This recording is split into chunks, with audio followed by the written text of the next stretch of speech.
friends, my name is Tony Jones, and you are tuned in to the Coalition, online at coalitionradio.us, where we talk about all sides of local, regional, and national news, politic, current events. And I do have, speaking of coalitionradio.us, this evening we'll be taking our first attempt of broadcasting live on Spreaker and then via coalitionradio.us. So for everybody out in Spreaker land, if you're not familiar with Spreaker, it is just a fantastic platform for anybody interested in alternative media and broadcasting and all of that stuff, and very user-friendly. We just kind of got it going right now, 2 clicks, and we're on there broadcasting live. It literally took me 2 clicks to get it going. So check out Spreaker and then coalitionradio.us.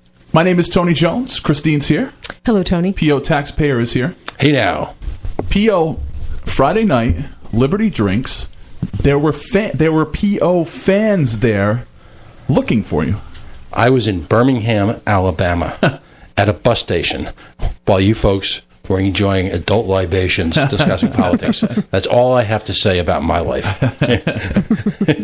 No, I'm sorry I missed it. And, I hear it was quite the party, had quite the turnout. Yeah. That speaks well for the future of third-party and independent media here in Rhode Island. I'm convinced we're a hotbed for that. I'm convinced we've got fertile ground. And as, we're going to reflect a lot on some of the Facebook postings we've gotten this week. And a Facebook friend of mine, Jay Ferguson, I haven't met Jay yet. Seems like a hell of a guy. I hear he's a hell of a blues singer. And, I think he posts for a lot of us when he posts out that there's the absence of any candidates that excite any emotion on any level and any part of the state. I just want to mention, too, that these were friendly P.O. fans. Like, they weren't there to... They didn't have... Usually, if there's a fan there for you, for some reason, and I don't know why, they usually have a pitchfork, a lit torch... A subpoena. Or all of the above. Some type of IED. It's... Or a small child that looks like you. What was that, the Ugly Baby episode from Seinfeld? No, it appears that, as I spend more quality time on Facebook, that I do seem to draw reactions from folks. We'll just go with it, No press is... Bad press is no press at all. So, and I hope you're going to do more of those, Tony. I hope you'll have an opportunity to present that type of forum for folks, because I just think they're looking. I mean, where have you gone? I specifically went with and I did have people ask me about it. I specifically went with the no format because I wanted everybody to have the chance to hang out and talk. And shake hands and pass around business cards and all that kind of stuff. And I had some people that wanted to officially speak, and I had some acoustic groups that wanted to play. Which, if the speaking was limited to maybe a few minutes, I think that would have been good. That would have been cool. But I didn't want someone to get up there and kind of take over the whole night and go into a big. Filibuster. So right. Well, one of the remarks I saw on Facebook was that, as a first step, just being able to put a face to the name to someone that you'd been debating with, perhaps intensely, on a friendly or even a not so friendly basis over a period of time. Now, all of a sudden, it's just folks. Mm-hmm. So I just, and that's the genesis of most political movements. It's folks getting together, realizing that they have more in common than their differences, and just trying to figure out a commonality, a way to go about affecting change. Yeah, and in a small state like this, I think there's more potential to have some sort of a groundswell rising up. Rhode Island is often used as a test market for new consumer products, new food products. Like the dark chocolate Kit Kat was tested here. Wow. Apparently not enough people bought it aside from me. As was, I'm not a big enough market on my own. And I loved it, too. It was test marketed here, and it didn't catch on, unfortunately. As a guy who keeps a pretty aggressive schedule, they test marketed here Jolt chewing gum. So it was about the equivalent of 2 cups of coffee, and it was a chewing gum, and it did really taste disgusting. I was going to say, in the end, it has to taste... There was a reason why it didn't test well. You remember Jolt's motto, all the sugar and twice the caffeine. But wait a minute, Christine, we actually agree on something? On what, Jolt coffee? No, dark chocolate. Oh, yeah. Dark Okay. chocolate's the only thing to eat. Wow. We may have found some consensus here. I think so. A commonality, a sharing. I think so. Well, it was an adventurous week out there in the Twitter sphere, out there in Facebook land, and of course the real fantasy land where reality ceases to exist, Rhode Island. First of all, I just want to make a shout out to the president of our United States. Wednesday night, 5:00, rush hour in Boston, because like most Rhode Islanders, you either work for the state or work out of state. I work out near Massachusetts, and he chose to have, and what turned out to be the final Red Sox game of the season when they won the World Championship, a fundraiser in Weston, Massachusetts at the intersection of Route 95 and Route 128, literally causing the Massachusetts Turnpike to be shut down at rush hour. So Democrats out there, we don't think you're self-absorbed. No worries there. I'm sure whatever he had to talk about, whether it be the 6 people in this nation who've signed up for Obamacare or whatever, I'm sure it was very important. It was worth shutting down the working man. Now, to be completely fair, I remember a few years back when George W. Bush came here for some stupid reason, and he flew into Cohasset Airport, and it was just absolutely brutal. I mean, and I was nowhere near the airport, and I could not get home from work, so George W. Bush could come down and, get his shoes shined or something like that. It almost seems like... I can't remember what he was here for at the time. It was a while ago. It almost seems like when major politicians who require the kind of staging that our presidents do go places, they really should be dropped by helicopter somewhere as remote as possible, so they're not causing these kind of traffic problems. Should have dropped them off in Central Falls. Yeah. Well, I mean, it's just astonishing, the self-absorption, though. No regard whatsoever. But the beauty of it was that he affected Republicans and Democrats alike, who I'm sure at that moment were saying to themselves, it's important that the president fundraise so that we can continue his esteemed record here as president of the United States. And I'm sure those were the same people who were trying to sign up for Obamacare. So what can you say? But truly, it was a remarkable week here in Rhode Island, just for the sheer stupidity and banality of what went on. We were treated this week. And it's interesting what evokes reaction on Facebook. The analogy I drew to the New York Times article talking about the Superman building, that iconic building that really wasn't in the Superman TV show, but kind of looks like it did. And we like being able to say that when we give directions. Okay. Those Rhode Island anecdotal directions. Go past where the train station used to be, turn left at the building that isn't really the Superman building. Now we can say you turn left at where the big pink building used to be. Well, we were treated to a full-page article about the Superman building, and it's, what appears to be its imminent demise, that the lights were off and it needs a hero. And, first of all, the background to an article like that, I can only imagine that somebody worked in a campaign with somebody, and somebody decided that somebody, help me out. Like Glenn Close arising from the bathtub in the climax.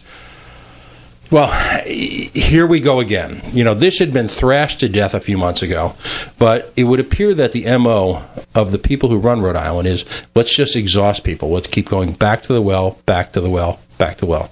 Now, whether you're a libertarian and you believe in small government and fiscal responsibility and the realization that government should not be involved in resuscitating failed private enterprises, or if you come from the Occupy movement where you're against corporate kleptocracy, this is just disgusting. So someone decided, okay, we owe somebody a favor, so let's write a puff piece about this building, and let's see if we can gin up some genuine outrage. And you could tell when the people responsible for it are ready and waiting at the phone and just coincidentally contribute something, you can tell that it's a coordinated media effort.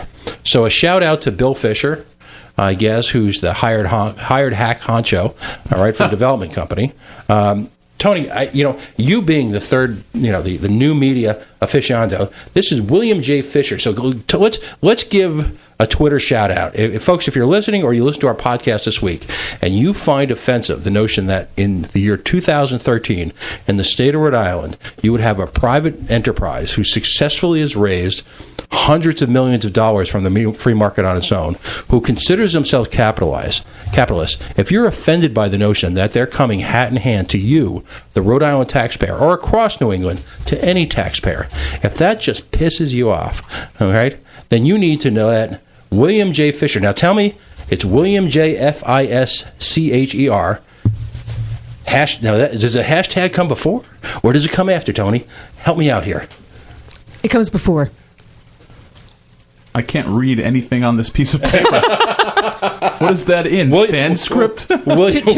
William J. Fisher is his Twitterverse address. So send him a little love. Send him a shout out from the coalition, and just let him know that no, we're not going to give him $75 million. And by the way, it's a magic number here in this state. It resonates. $75 million to renovate a building that these dopes paid $33 million for, knowing the main tenant would leave. Actually, why don't we ask Kurt Schilling to pass that $75 million over? Or maybe is there a Red Sox hero from this week's efforts, that we could use to be? I mean, it wasn't one of them making a spectacle of himself. I think, especially so. I can't remember which one it was. I think they all are, but which is great. I mean, congrats to them. That could work because if each of them kicks in a small amount of money, we could get to the $75 million. Maybe just they can hire Tom Brady to there you go, to push the effort, and then we'll fall like lemmings in line and just stroke a check. We'll borrow money, right? Because he's so handsome and all, right? That, by the way, the hallmark of 38 Studios. Remember, wasn't that just that we loaned them the money? We borrowed the money to loan them the money. Right. So we didn't even have the money. So there's that, and there's also the fact that we don't know anything about the video game industry. Right. And it's a risky industry to begin with. Well, real estate's not risky, so this should be okay, right? I mean, we now have to, for 38 Studios, lest you forget, borrow money, all right, to pay off the debt that we borrowed money to loan. Mm-hmm. So when you think about the real impact of it, it's hundreds of millions of dollars. I mean, we eventually could be talking about real money here. And right around the corner from our very studio, we have the arcade building, which I inquired into for an apartment, and they actually have a waiting list. And she explained to me it was a very long waiting list of to get in there for these. Is it a long waiting list because people really want them, or because they're not finished yet? I think it's because they're super affordable, ridiculously affordable. I think they're also quite small. Have you been in them? No, I did see the. I don't know. I don't know that you'll fit. I believe my girlfriend's direct quote was, "We will kill each other in there." This would be the loft. They're doing like an efficiency type thing. I think it's about the size of this studio. Yeah. I'm not joking. I think it actually is roughly this size. It's about the size of my first apartment. So yeah. So the question is, at what point in time do we stop attempting to resuscitate a market and spend taxpayer money to fill a need that doesn't exist? I mean, the notion that we can build luxury apartments in downtown Providence and pray like hell someone will build them. I mean, aren't a lot of the apartments just on the other side of Water Place Park being utilized as dormitories? I think so. Right. So the fundamental failure here is that post-Cianci regime, we have no real urban planning we have a vision for downtown, how we'd like it to be, but we have no way to get there. Well, there also was this huge uproar during the housing boom. It looked like it was spiraling up, and everyone was jumping on the bandwagon. Right. Let's build more luxury apartments, and then a lot of people were not all that surprised when it crashed. Right, now we have all this, high-end real estate that really no one is able to buy. Right, or sell, for that matter. Right, and then there's also going to be the desire to buy it. Now, I spend a lot of my free time. I'm a Providence guy as opposed to a Boston guy. I live equidistant between the two, but I'd much rather go out in Providence. Mm-hmm. But ultimately, there's a difference between having a destination night spot and a place to live. Now, recently, the city of Providence denied the ability of one of the few businesses down there, a private company that runs a food store, the ability to run 7 by 24. So they want to create a city. They want to talk about building big, expensive housing down there. Yet if you live downtown, you're missing most of the basic vital services that you have in urban areas like Boston or New York, where there's a whole paycheck down the street, and there's a half a dozen really nice kind of cool bodegas hanging out there with all sorts of services you can buy, where there's easy, safe access to laundry facilities and all the type of things that if you live in the burbs, you take for granted. Right. That doesn't exist in Providence. So you